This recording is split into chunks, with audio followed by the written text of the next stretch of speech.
ക്ഷിപ്രകോപിയും പരമേശ്വരന്റെ അംശവുമായ ദുർവാസാവു മഹർഷി ഒരിക്കൽ വനാന്തരത്തിലൂടെ സഞ്ചരിക്കുകയായിരുന്നു. പ്രസ്തുത സമയം സർവലോക സുന്ദരിയായ മേനക ആ വഴി കടന്നു വന്നു. അവളുടെ കയ്യിൽ നറുമണം വിടർത്തുന്ന അതിമനോഹരമായ പുഷ്പഹാരവും ഉണ്ടായിരുന്നു. പുഷ്പഗന്ധം അന്തരീക്ഷത്തിലെങ്ങും പടർന്നു. ദുർവാസാവ് മഹർഷി ആ ഗന്ധത്തിൽ ആകർഷ്ടനായി. സുന്ദരി, വിശിഷ്ട ഗന്ധം വീശുന്ന ഈ പുഷ്പമാലയം എനിക്ക് നൽകുന്നതിൽ നിനക്ക് വിരോധമുണ്ടോ? ദുർവാസാവ് മേനകയോട് ചോദിച്ചു. മേനക വിടർന്ന കണ്ണുകൾ ഉയർത്തി ദുർവാസാവിനെ ഒന്ന് നോക്കി.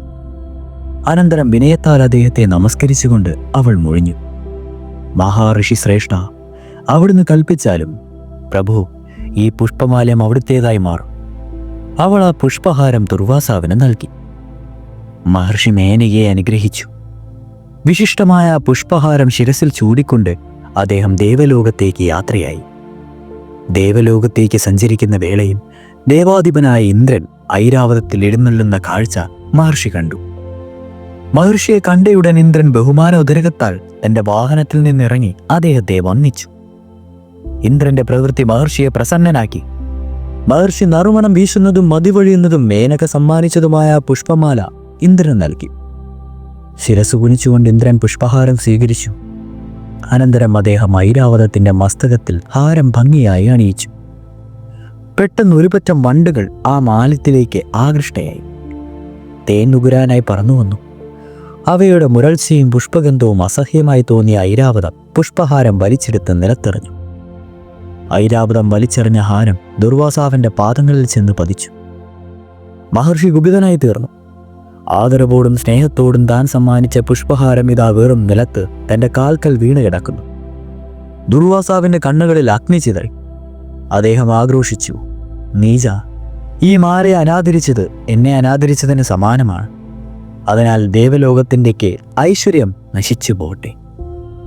ഇന്ദ്രൻ വിഷണ്ണനായി. ദുർവാസാവിനെ ബോധപൂർവം താൻ അപമാനിച്ചിട്ടില്ല. ഐരാവതം മഹർഷിയെ അപമാനിച്ചത് താനും പങ്കാളിയാണല്ലോ.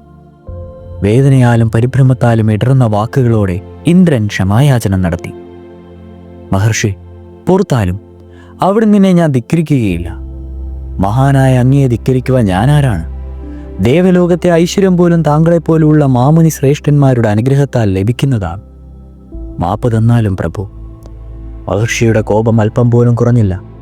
അദ്ദേഹം ഉച്ചത്തിൽ പൊട്ടിച്ചിരിച്ചു. കൊള്ളാം, ദേവാധിപൻ മികച്ച നടനം കൂടിയാണ്. എന്നാൽ ഇന്ദ്ര, താങ്കൾ അറിയുക, നിന്റെ ഇത്തരം പ്രശംസകളിൽ മതിമറക്കുന്നവനല്ല ദുർവാസാവ്. ഞാൻ ദയാലുവുമല്ല. നൽകിയ ശാപം പിൻവലിക്കുവാനും ശാപമോക്ഷം നൽകുവാനും തയ്യാറായ മഹർഷിമാർ ഉണ്ടാകും. എന്റെ ശാപം അനുചിതമാണെന്ന തോന്നൽ ഇപ്പോഴും എനിക്കില്ല. ഇപ്രകാരം പറഞ്ഞുകൊണ്ട് ദുർവാസാവ് വന്ന വഴിക്ക് തന്നെ മടക്കയാത്ര ആരംഭിച്ചു. ഇന്ദ്രൻ ദുഃഖത്താൽ കുനിഞ്ഞ ശിരസ്സുമായി അമരാവതിയിലേക്ക് മടങ്ങി. അന്നു മുതൽ ദേവലോകത്തെ ഐശ്വര്യം നശിച്ചു തുടങ്ങി. സൂര്യപ്രഭ മങ്ങി. വൃക്ഷങ്ങളും ചെടികളും ഹരിതാപം നഷ്ടപ്പെട്ട് വിളറി ക്ഷയിച്ചു. ദേവലോകത്തിന് പുറമെ ഭൂമിയും പാതാളവും ക്ഷയിച്ചു തുടങ്ങി. ദേവകൾ ജനനകൾ ബാധിച്ച് വൃഥാവസ്ഥ പ്രാപിച്ചു. ഈ തക്കം മുതലെടുത്ത അസുരന്മാർ പ്രബലന്മാരായി മാറി. അവർ ക്ഷീണിതരും അവശരുമായ ദേവകളെ തുടർച്ചയായി യുദ്ധത്തിൽ പരാജയപ്പെടുത്തി. അവസാനം ദേവകൾ സമ്പൂർണമായ തകർച്ച നേരിടുവാൻ തുടങ്ങി. ഇന്ദ്രാദികൾ ദുഃഖത്തോടെ ബ്രഹ്മാവിനെ മുഖം കാണിച്ചു. അദ്ദേഹത്തിന്റെ നിർദ്ദേശാനുസരണം ദേവകൾ മഹാവിഷ്ണുവിന്റെ സവിധത്തിലേക്ക് യാത്രയായി. വിഷ്ണു ലോകത്തിൽ ധ്യാന നിമഗ്നനായിരുന്ന ഭഗവാനെ കൂപ്പി സ്തുതിച്ചുണർത്തി ദേവകൾ തങ്ങളുടെ ദുഃഖമറിയിച്ചു. മഹാവിഷ്ണു ദുർവാസാവ് മഹർഷിയുടെ ശാപത്തിനിരയായ ദേവലോകം ഇന്ന് നാശോന്മുഖരായി തീർന്നിരിക്കുന്നു. അശരണരും ദുർബലരുമായ ഞങ്ങളെ അസുരന്മാർ നിരന്തരം പരാജയപ്പെടുത്തുന്നു.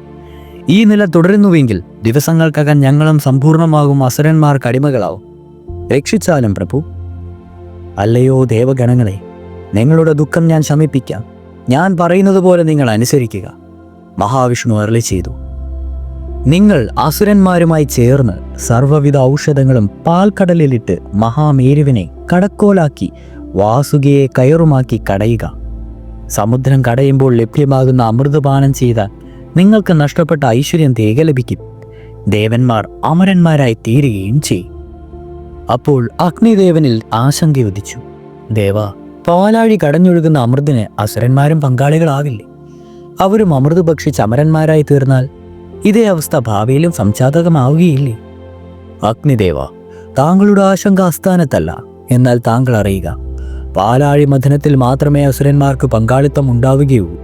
അമൃത് പാനം ചെയ്യുന്നത് ദേവകൾ മാത്രമായിരിക്കും. അക്കാര്യം ഞാൻ ഏൽക്കുന്നു. മഹാവിഷ്ണു ദേവകളെ സ്വാന്തനിപ്പിച്ചയച്ചു. ദേവന്മാർ അസുരന്മാരെ വിവരങ്ങൾ അറിയിച്ചു.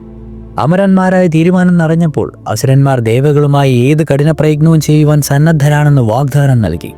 അങ്ങനെ പാലാഴി മഥനത്തിനുള്ള ഒരുക്കങ്ങൾ തുടങ്ങി. അടുത്തത് ഗരുഡന്റെ അഹങ്കാരം ശമിപ്പിച്ച കഥയാണ്. തുടരും.